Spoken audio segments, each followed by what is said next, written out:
Have you been considering a cross-country flight, like to another country? If so, you're going to want to stay tuned for this episode of In the Hangar.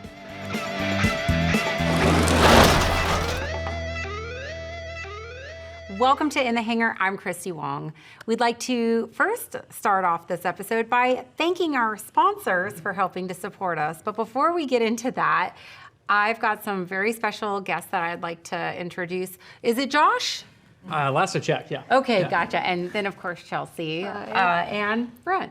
Yep. Thank you. All right, you guys, we're going to be talking about flying cross-country, but to other countries. Yeah, absolutely. All right, and I've been told that there were some good times and there were some bad times. So I want to get right into it. Where did you guys go? Do you want to start? It was kind of your idea to begin with, the whole trip that we just took. Well, all good ideas are. I am blaming you. Yeah, so last summer, 2022, the plan was to spend the full summer season in Alaska. And that got scrubbed for a number of reasons. So then we started looking at other options to spend the summer filming, flying, the whole 9 yards. So we were looking at many options, and then I proposed the Bahamas, because why not go film in the Bahamas? Great place to get content, cocktails, whatever you want. So I said, let's go spend 2 months in the Bahamas. Rough life, but we were gonna do it. And then Josh proposed an alternative plan, which was to fly around from Canada down the East Coast to the Bahamas. I actually proposed it in reverse first. Okay, we're getting in the weeds. Well, yeah, basically, she wanted to go to the Bahamas, and I said, well, let's keep the kind of long trip nature of it and go up the East Coast across Canada and end at Oshkosh. And then just kind of thinking about leading up to Oshkosh prep and everything, we decided to do it the other way around. Start at Oshkosh and go across Canada, down the East Coast to the Bahamas. And that's ultimately what we ended up doing for 47 days. Oh, wow. That's how long the trip was, yeah. So we did 3 countries in 3 weeks. It was a phenomenal experience. Crossing the border, though, was something that we had to spend a lot of time doing our homework on, finding resources, documents, calling friends who had completed that sort of flying before. There is a lot of additional paperwork, but it was so manageable. We flew to Canada first. I had flown to the Bahamas a few years ago, GA, and I knew that it wasn't too daunting of a task. I think you were a little bit more nervous starting out, but flying into Canada was actually easier than flying to the Bahamas. We did that in, it was a short hop. It was from Mackinac Island, Michigan. So far northern Michigan. We spent the day at Mackinac Island, picked up our IFR after taking off just in the air, and then went across the border. And it was like any other flight, any other IFR flight, except for the paperwork beforehand and the paperwork and phone calls after. Yeah. That was the only difference. I was what nervous the whole time. What kind of phone calls? So it started out, I have a list of like what to do outbound, what to do inbound. Like I jotted all this stuff down. Okay, we can get into that in a minute. Yeah, well, you can find this stuff online. You can like go to AOPA or whatever, and it's all outlined. Oh, But good, okay. Basically, Canada wants, they have an app called ArriveCan, and that's basically, they want your COVID information. They want your vaccine numbers and this kind of stuff. So you fill that out real quick. You call 1-888-CAN-PASS, which is basically like, kind of like their version of EAPIS, sort of. You still have to file a U.S. EAPIS outbound, so that's on the federal United States side. Then you call Canada 1-888-CAN-PASS, and then you basically just notify them 2 hours out. Tell them where you're coming in, make sure customs is going to be open, they get your manifest, take passport numbers over the phone and everything. Oh, wow, okay. And then you just call that same number on the other end, tell them you landed. And either a customs agent will come out to the phone or they, in some cases, will just clear you over the phone if they're short-staffed. Wow. And that's exactly what happened to us. We got cleared over the phone. In Canada, taxied over to our area, called them on the phone. Nobody came over, nobody talked to us, nobody looked at our passports. We literally landed at our arrival airport, our check-in airport, and then just bounced on to our next location. Wow. And then flying in Canada was almost identical to Just flying like in the here. U.S. I can confirm. I've flown into Canada as a 121 pilot, and it really isn't that different, No. honestly. Yeah. Flying in Mexico is different as a 121 pilot, but flying in Canada it felt like the same. Yeah. Yeah, and it's all the same with like flight following and all that kind of stuff. Bahamas, definitely different. You have to file a VFR flight plan, and it's a bit more regimented. Right. But in Canada, yeah, it's just like So here. overall positive experiences. Very Okay. positive. You had a slightly different experience. I had a positive experience going into Canada. I had a negative experience coming back to the U.S. So, my experience, I went fishing over the summer. We flew up to Regina and then landed, refueled, and then flew up to L'Orange. And then on the way back, going, just like you said, filed, CAN Pass, the EAPIS was all filed. I did the pre-flight calls and so forth. And when we landed in Regina, Customs essentially was a phone call, and they said, hold on, what's your number? I gave them the number. They came back in 2 minutes, and they said, okay, you're clear. And I said, that's it? And they're like, yep, you're done. So then we exited the plane, went in the FBO and refueled and such, and went on from there. And it's exactly right what you said. It was just like a, VFR flight following type deal or instrument flight, whichever, you did.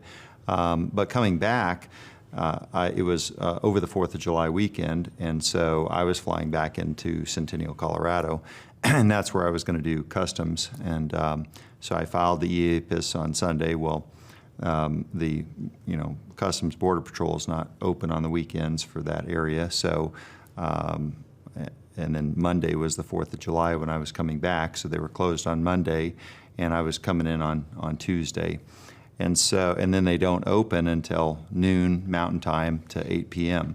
So I left L'Orange, I flew to Regina, refueled, and it was like 11:15 a.m. And, per EAPIS, when you file, you get the confirmation.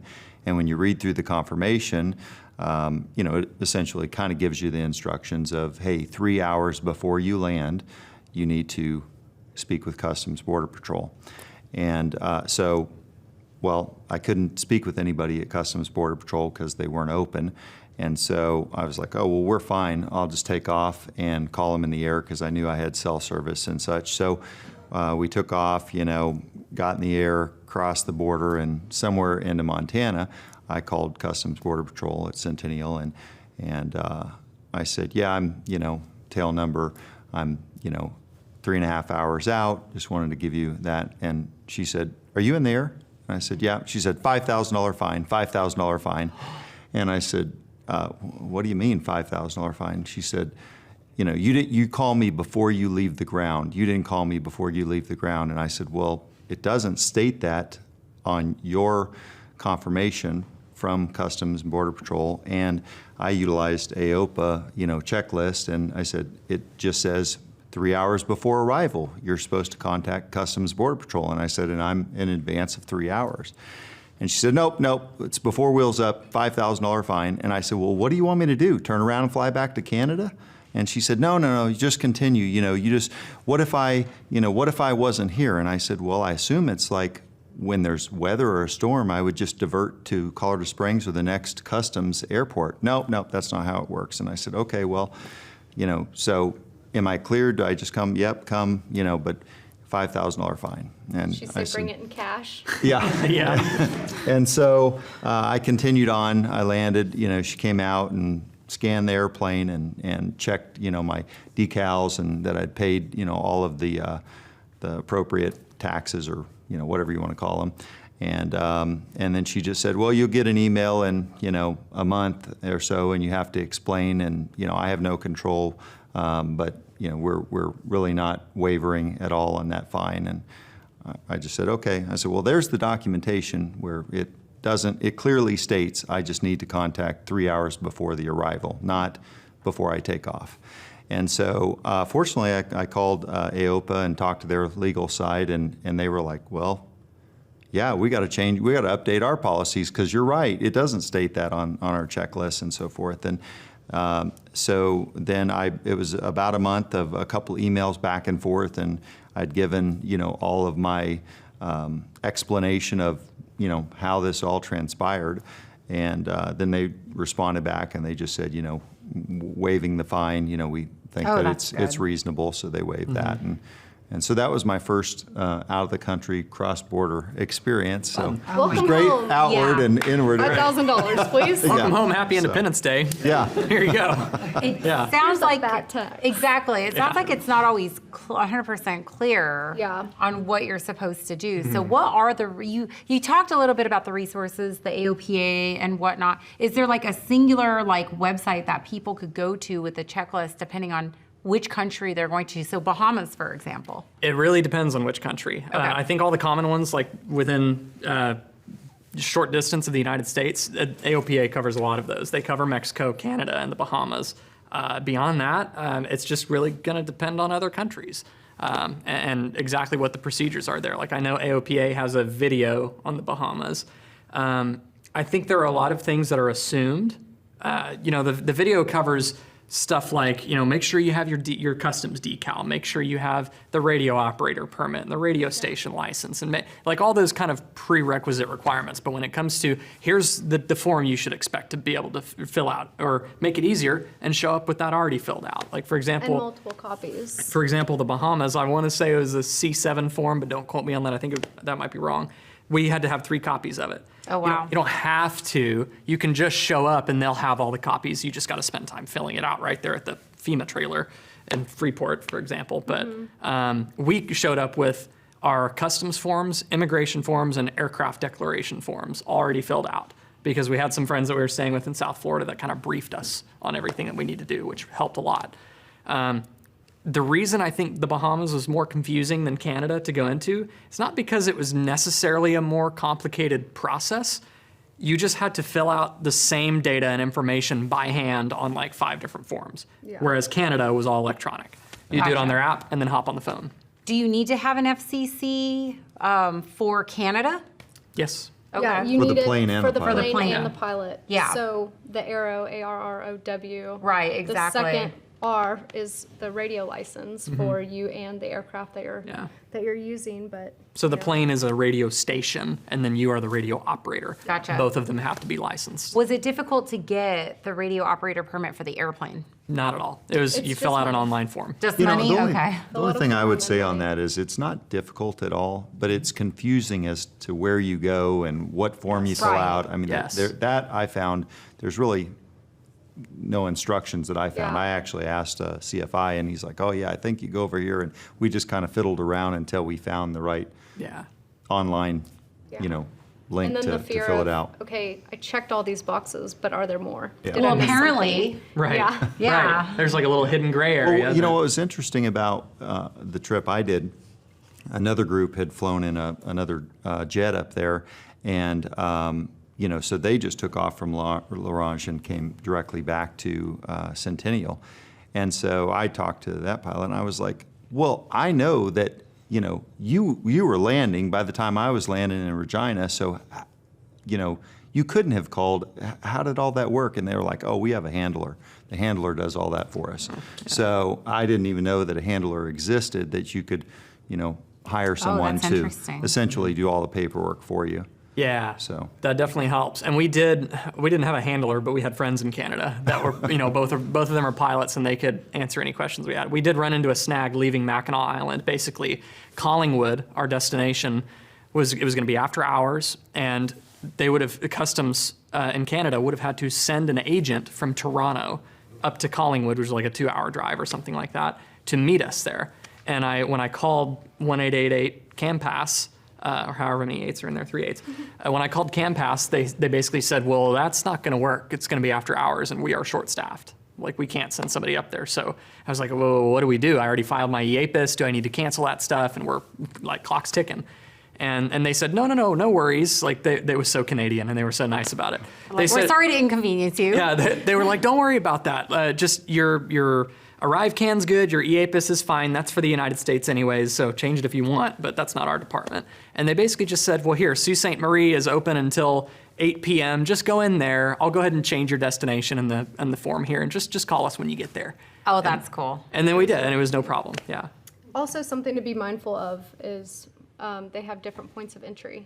So you have to make sure, like at the Bahamas or in the Bahamas, for example, is they might have a point of entry, but but they will charge you to send a customs agent over to meet you at the aircraft. So you have to be really careful. Some of them have customs agents that are there full-time staffed, but some of them will say that they're a point of entry, but it's a nice little pay cut if you want to pay someone to come out and meet you out there. They can do it. They'll be accommodating if you're willing to pay. Like Freeport, Nassau, Marsh Harbor, like those bigger airports, they have an office there. And it will say, if you dive into the documents for that particular facility, it'll say the hours of operation. But like the Exumas, I think is what you were talking about before, like they're going to put a customs agent in 206 and fly them over there to meet you. And you're going to get billed for that. Yeah. So I keep telling Dan, if we fly to the Bahamas, I said, that's great because I need Dan's taking somebody us to the Bahamas? Well, Oh my gosh, we're going to the Bahamas? he and I said we might do that trip, and I said, great, because, just in case I want somebody to paddle. oh yeah, that's right. Yeah, it helps. So would you guys think that like a service that handles it, a handler or whatever, a handling service, I guess, is it called? I don't know. Would you feel that it's worth it, or is it pretty manageable on your own? I think the countries that are immediately neighboring the United States, I can't speak for Mexico. We haven't done that. I haven't done that yet. But I think Canada and the Bahamas, totally manageable. Okay. And the thing about the Bahamas, I was even confused about stuff going into Canada too. And like ask her, she was in the right seat and I was in the left seat flying and I was nervous as hell that we like screwed up some paperwork. Yeah, she's rolling her eyes. But the whole time I'm like, it's fine. Like, I was worried about, not missing our time slot. Some of the paperwork's messed up or somehow the memo didn't get passed and customs doesn't know we're coming, Right. that kind of thing. But I had to ask some questions, and we pinged our friends up there and kind of got our questions asked. They pretty much confirmed everything we already knew about going into Canada. They just made it more clear. The Bahamas, I found very little data to kind of like really explain what the procedures are, and we asked some friends and stuff. yeah, and I'll also say when we arrived, they were also like, in certain areas that we were flying into in the Bahamas, they were also like confirming with each other, like, okay, so they do this right? Okay, yeah, and just kind of starting to go along with it. I was like, is this another money grab? Yeah, like, well, what's going on And here? we had been in the Bahamas for several days. We jumped from Freeport over to Marsh Harbor, just VFR flight plan, dodging storms, sightseeing, and landed for lunch before we go back to the United States. And they made me feel like we did something wrong because I handed them our cruising permit, or cruising pass, whatever you call it. It's basically just our immigration form stapled with the aircraft declaration. And they were like, where did you come from? Fort Lauderdale? And I said, no, we've been in Freeport. We cleared several days ago. We're just hopping over here for lunch. And they were like all confused, went into the back office and talked about something for a second, came back out and like had me They're fill back out a there couple talking forms. like, this guy looks familiar, right? Yeah, I hope not. But yeah, so I think it was just kind of a miscommunication there. But really, when it came down to it, going into the Bahamas, we just asked them, like point blank, lead us through this. What do we do? Here are all of our documents. I have my passports, I have our COVID stuff, I have this and that. What do you need first? And then they just kind of, you just got to be patient and happy with it, and they'll walk you through it. Gotcha. It's no big deal. We could have showed up with no forms filled out ahead of time. Maybe that would have frustrated them, but it would have been fine because they have stacks of copies. You just hand you a pen and fill it out. Yeah, and when you get to the Bahamas, you want to ask for something called a cruising pass. Is pretty important. Yep. If you're going to fly to one island and not leave immediately from that island, if you want to bounce around, you get a cruising pass. And where do you get that from?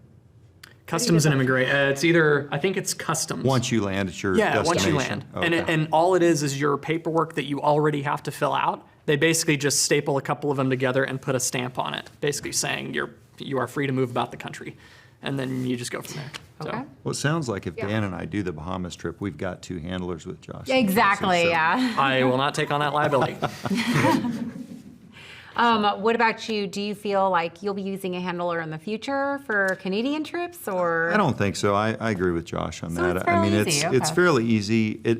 It's a little intimidating the first time because you're trying to do everything right, and obviously, I think anybody that's going to a destination, it's like you have plans. I had this plan to meet others, and there were some, hops that we had to make. So you don't want to kind of be the person that didn't do it right, and you hold the entire group up. So that adds a layer of just nervousness of, I don't want to screw it up to begin with, but I also don't want to hold up my buddies that are going to be waiting on us.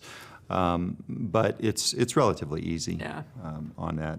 So I think if you have a little bit more lead time, I called AOPA beforehand and just kind of went through, what I felt was, not only the right checklist of things, but also went through theirs and watched a couple of videos, and it seemed relatively easy. So I would do it And again it on is. my own. And just like anything else, once you've done it and you get rid of the ambiguity, it's no big deal. Yeah. But when you like don't, when you're in the gray area, you're in the fog, you don't know what's to come. Yeah, it's really intimidating.